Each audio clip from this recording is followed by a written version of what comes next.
Hello, hello, hello, everyone. Welcome back to the Pretty Rich Teacher podcast. I am so excited to chat with you today.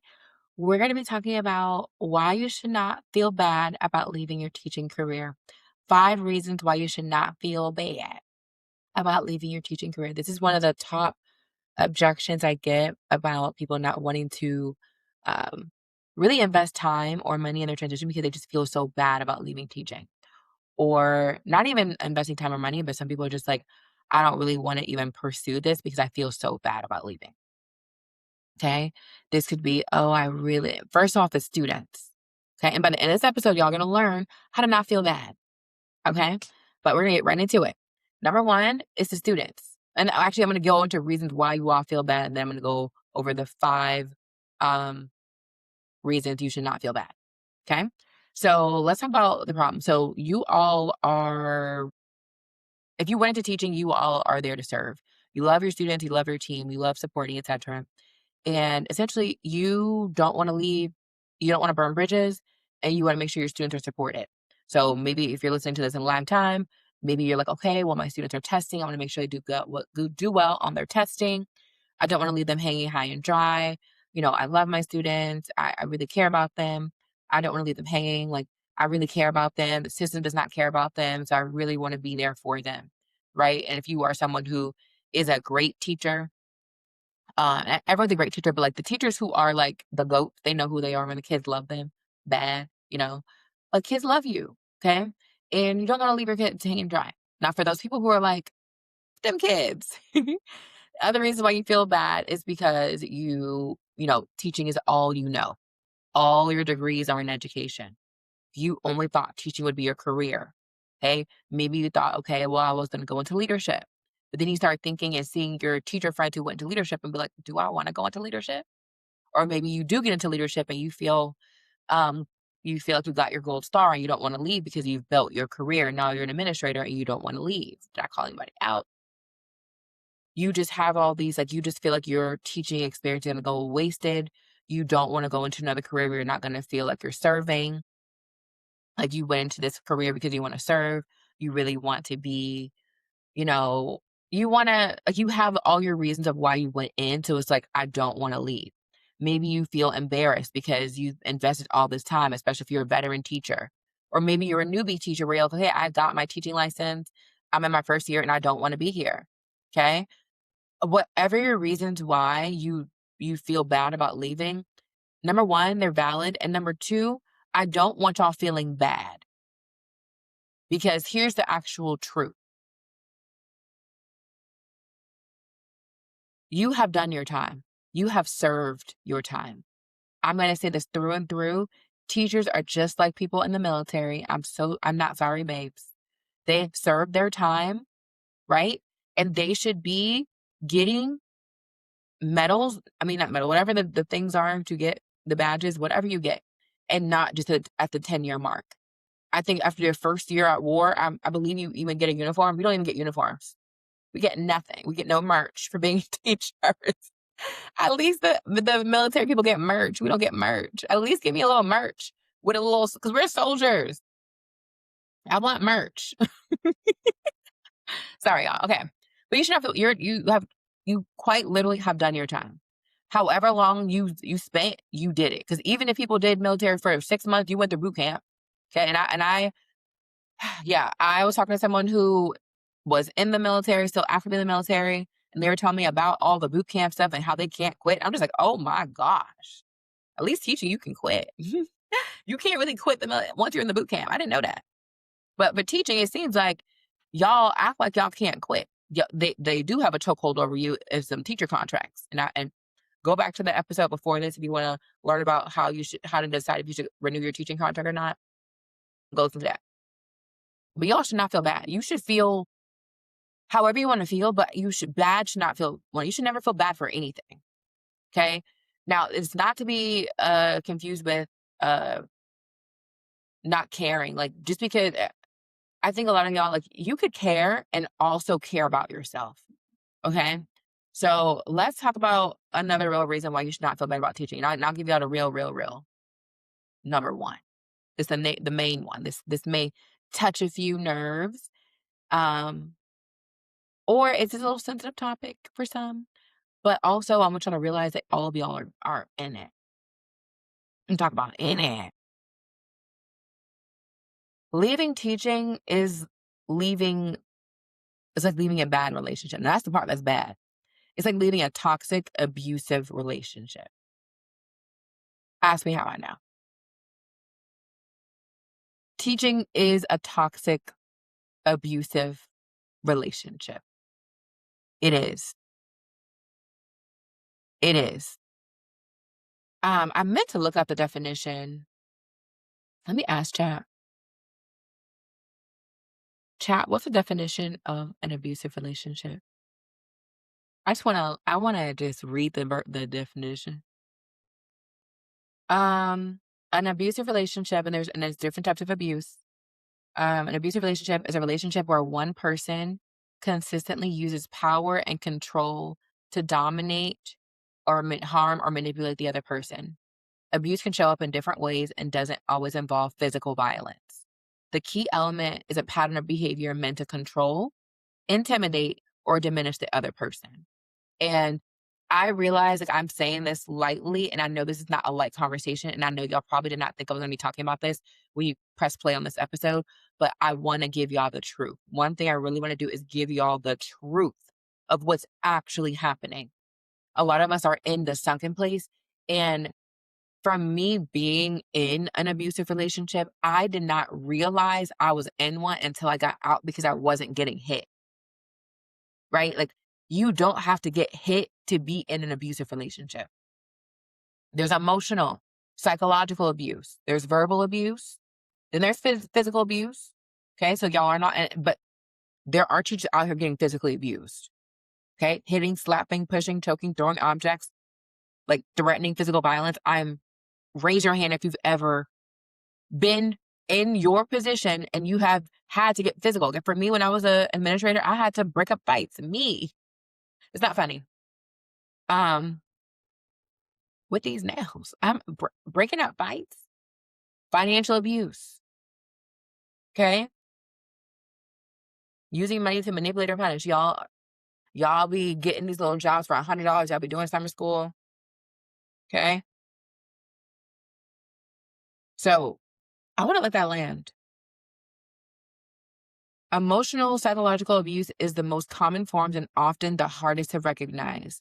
Constant criticism, insult, humiliation, gaslighting, making you question your memory or your reality, manipulation, guilt tripping, silent treatment or withholding affection to punish you, making you feel crazy, overly sensitive, or ungrateful. I'm so sorry. That is triggering.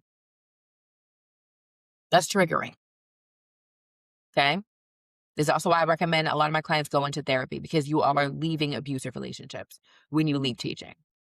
And that's also why y'all be having the urge to want to leave. It's like, although like you may have that urge to leave, realize this is what it is. And that's why I recommend all of my clients get therapy, get a therapist to unpack that abusive relationship. Okay, unfortunately, it is an abusive relationship. And I think we need to recognize that. Once we really truly call a spade, I never really understood that one. I guess, whatever. A spade is a spade. Then it's like, okay, now ask yourself, why should you? Because the thing is, they guilt you about leaving. Okay, but you have this contract. Oh, what about your kids? You probably have unsupportive admin. A lot of my clients have unsupportive admin. I become my client's supportive admin. I tell my clients, okay, we're about to, because I was an administrator, now I was an unstressed administrator. Like, I know how to give people unstressed. I've worked with principals, assistant principals, teachers, teacher leaders, and the teachers, y'all are working the hardest. Okay, y'all are working the hardest. And I become the support for them. I make sure they have their classroom management, make sure they're not bringing work home, making sure that they are supported in all that they do for their job description. So you probably have admin who make you feel bad, who question all your lesson plan, question your teaching, who make you do a lot of things. And then when you say no, they guilt you, they give you silent treatment. I've had a lot of clients, especially when you put boundaries up, people do treat you differently. People treat you differently. Okay. I had even clients, once they quit their job, their people start acting different. Not just your principals, your admin, but other coworkers. So teaching as a collective is an abusive relationship. Okay. And it's financially abusive as well because y'all, when I tell you that you're getting paid, I mean, you are doing the work of six-figure careers, but you're just not getting paid for it. And even if you're an administrator or even if you're someone who's making six figures as a teacher, you're still doing a lot more work than you need to. Okay. I told y'all this story before. I have a friend, she's a nonprofit. She owns a nonprofit. And I have my business, and we talk about how teaching is harder. Teaching is so much harder than what we do. I run a business. We run businesses, and it's harder. So I think once you realize it's an abusive relationship, you are going to feel less bad about leaving because then it's like, oh, you should feel empowered to leave at this point. Now, my goal is not to get everybody out of the classroom because there are teachers who love their job. But if you're someone who's listening to this podcast, yeah, yeah. Okay. Number two, if you want to leave, then you should be able to leave. That's reason number two of why you should not feel bad about leaving. If you want to leave, you should just leave. You don't have to stay just because someone tells you that you should. If you want to leave, that's why you should leave, period. Next reason. Next reason. Next reason. Simply because you want to. If you want to go into a new career, then just do it. Period. That's that. No, don't listen to the veteran teachers who are, oh no, you should stay. Or the people who throw their fears on you. What about the job market? I've been seeing lots of layoffs. Are you sure you want to do that? Oh, I've seen they're not paying as much. Your district pays a lot. You shouldn't. Don't let people put their fears on you. Like, that's your fears, honey bun. That's not mine. You dropped your fears. That's not mine. You dropped your insecurities here, not mine. If you want to leave, you should leave. Whatever you want to do, just do it. Period. You should not feel bad. If you want to leave, you should not feel bad about that. Because oftentimes, whenever we say something, there are people who are not they're not doing the mindset work that you are doing, especially if they are living their lives. So if you say, okay, I want to leave, and then they have a strong reaction to that, that's not your problem, how they react to that, including your man. But I won't go down that rabbit hole. Or woman, whoever you're talking to. we're friendly of all the loves. I love everybody who loves everybody. Okay. Simply because you want to. Simply because you want to. I love to do what I want. And the best part about leaving, you get to do what you want. And I won't even, like, that's it. Like, there should be nothing else because you want to. Reason number three, you should not be in a job you don't like. You should not be in a job you don't like. You don't need to be in a job you don't like. Right? I need every teacher to learn how to quit a job. Again, go back and listen to my episode about how to know if you should quit your job first. And how to get a new one. You should know how to leave a job and you should learn how to get a new one. You should learn how to leave a relationship and how to get a new one. Those are skills that I need my teacher girlies to learn. How to leave and how to get a new one. How to leave and get a new one and get a better one. Get a bigger bag. Get a bigger one. Every time I leave a job and I go get a new one, I go get new ones. I just know how to leave one, get a new one. Leave one, get a new one. Leave one, get a new one. The job and the relationship. Okay? You should not be in a job you don't like. Point blank, period. You should not be in a job you don't like. Now, a lot of y'all are like, okay, but I do like this part. I do like this part. Go back to reason number one. An abusive relationship is going to do the same thing. Okay? When I was in one of my, I won't name the one, but my abusive relationship, I'm like, oh, but we do nice things together. And it's not all bad. It's not all bad. And I'm going to tell you how I sounded in that relationship. And you tell me this is how you sound about teaching. Yeah, well, we're committed.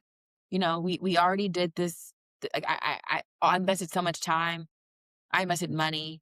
I know so many people through this person. Everybody knows me. I It's not all bad. It's not all bad. They don't really mean that. I still get benefits. I don't have to pay the mortgage. I don't have to pay for certain things. Yeah, I do have to, I do get put down sometimes when I wanna do my own thing. Like, I do get guilt tripped about it. Other people tell me I should stay. People tell me it gets better, it's not that bad.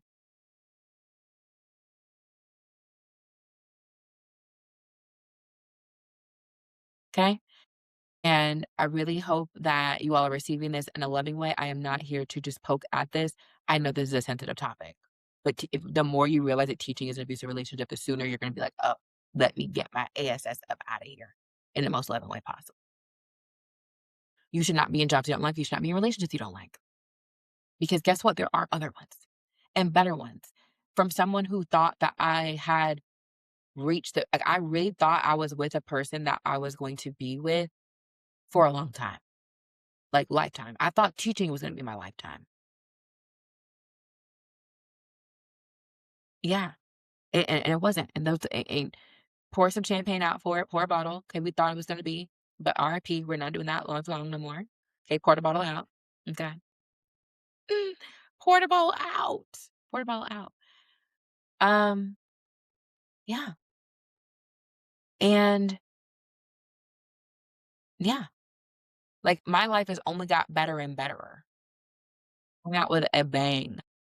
Like, I am so excited for my divorce party, y'all. Throw my official divorce party in Vegas. It's gonna be so much fun. I'm so excited.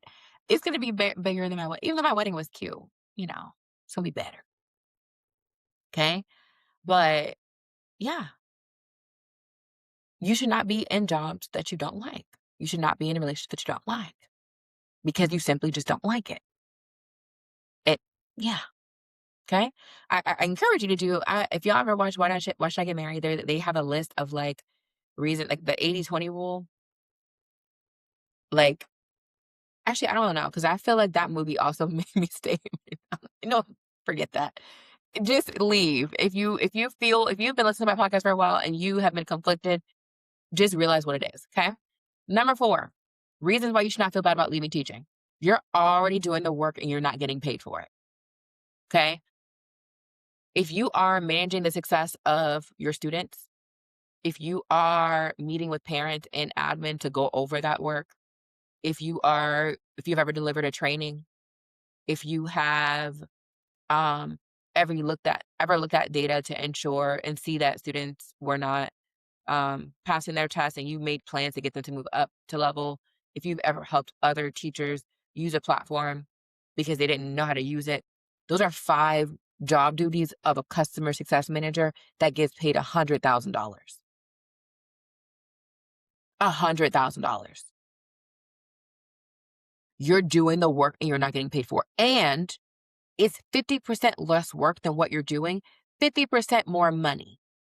Even if you are making $100,000, you could be making more because you can then go on. Like, I'm a VP of customer success. It's a contract role, but I still do that. Uh, and I make over $100,000. And also, what I learned in my corporate job, I turn around into my business. I still do customer success. I do sales, and I make my last year my business did 250. Okay, I'm at 250 collectively of all the things I'm doing, my contracts and my business. And that's just the low number. I'm doubling, and then I'm gonna double again. You do the math, that's a million. With my teaching skills, all I do is teach. All I do is teach. All I do is teach. I just know how to teach. I know for me, I know I mastered a new concept when I can teach someone the concept. That's how I have 16 clients interviews that I've gotten to do in the last quarter of the year because I have gotten really, really good at researching why people, and it's like if you've been a teacher for years and you have someone if you have like great test scores and all that stuff, yeah, you're already doing the work and not getting paid for it. By the way, did you know there's 2 ways to work with me? You all can join my DIY exit plan course. Right now it's only $297.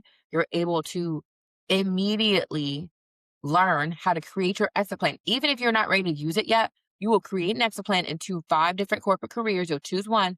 And I at the time that you're listening to this, I do still have the resume bonus. It's not gonna be there forever. But it is a DIY exit plan course that you can join right now. Go to the link, the show notes. Or if you are a woman in education and you want to make 6 figures in a career, book a call. And I have a program and I have one-on-one coaching. You all join the call and you'll learn about those options, see which one best works for you and your budget. But if you want one-on-one assistance, if you want weekly coaching, if you want weekly coaching on getting you a 6-figure job in the edtech industry, book a call in the show notes. Okay?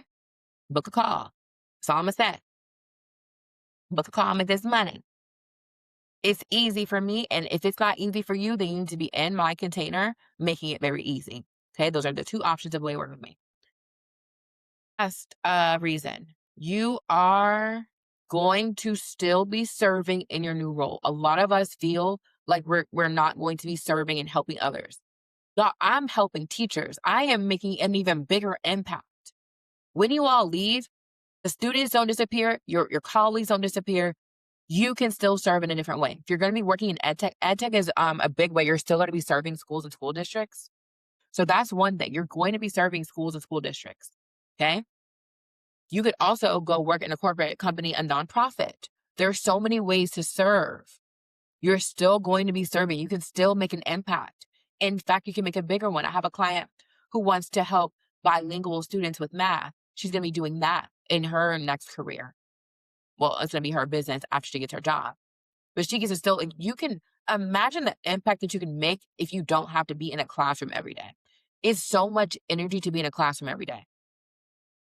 Okay. I know people who still serve and help teachers, help teachers and admin with professional development as teachers out of the classroom. There are so many ways for you to still serve. Okay. So I want to say this with love, y'all. Like, I did not mean to, and if I did make you feel uncomfortable, I'm okay with that. I'm okay with you making you feel uncomfortable because in order to make more money, you're going to have to feel uncomfortable. Every time I've made more money, I had to feel uncomfortable. And I feel like it is my duty, the way that I serve. I want more teachers making more money. I want teachers making the money they deserve, especially the women. I want more women making more money, but especially my women in education. And it's going to be uncomfortable. And I want you all to get the support needed to get you out into a new career. Okay. I do recommend that you all get a therapist. If you go to alma.com, ALMA.com, you put in your insurance and you can find a therapist. Like, make it a non-negotiable for you to get a therapist. Okay. Get a therapist or get a coach. I am a certified life and confidence coach. So you all will also get that coaching in my container, but I still recommend there. I am not a therapist. And I want you all to know, leaving teaching, and the thing is, if you are in teaching and you are settling in your career, you're most likely settling in your relationship as well. Okay? Ask me how I know. And I don't want that for the girlies. I don't want that for the girlies. Now, if you're a man listening to this episode, I think you can still apply for this. Now, if you're a girl, you're welcome to stay. But everyone can listen to this. But yeah, y'all, I think that's our episode. This is a little short and sweet because I went to the point. You should not feel bad about teaching, feel bad about leaving teaching. The students don't disappear. You can always go to them. I see the kids all the time. The school I worked at is down the street. The high school they're at, down the street. Elementary, middle, high school, they're down the street. They're down the street. They eventually will start finding on social media. If you don't want them to find on social media, you don't. But I have clients who are, not clients, students who are moms who have kids and they found me and I'm no longer a teacher. So there's no conflict of interest. But if you really want to be able to be free and post on social media and do all the free things, you should not feel bad about it. I have not had one client and I have over 16. 16 are just the podcast interviews at the interview. But I don't have my number anymore. I've worked with over 100 people. So they all have gotten interviews, gotten jobs. They are on to their next steps. And not one of them have came back and say, hey, I left the job and I want to go back to teaching. Not one. Now, again, if you're happy in your teaching career, then say it. If you're happy, say there are teachers who get paid really well and they love their job. And say, because we do need teachers. We do need teachers. But you don't have to be that teacher. If you felt something in this episode, then it's time for you to go. All right, y'all. I love you all. I want better for you. Let me be the person. I didn't even plan on sharing that story with y'all today, but I want to let y'all know from someone who's left teaching and I was an administrator and all the same reasons why I thought I should stay. It was equivalent to me leaving a bad relationship. And I don't want that for my teacher girlies. I want more for you. I want better for you. I want you to want better for you. You deserve this. You deserve success. You deserve more money. You deserve happiness. You deserve to feel good. And I want you to achieve that. All right. All right. I will see y'all next episode. Bye.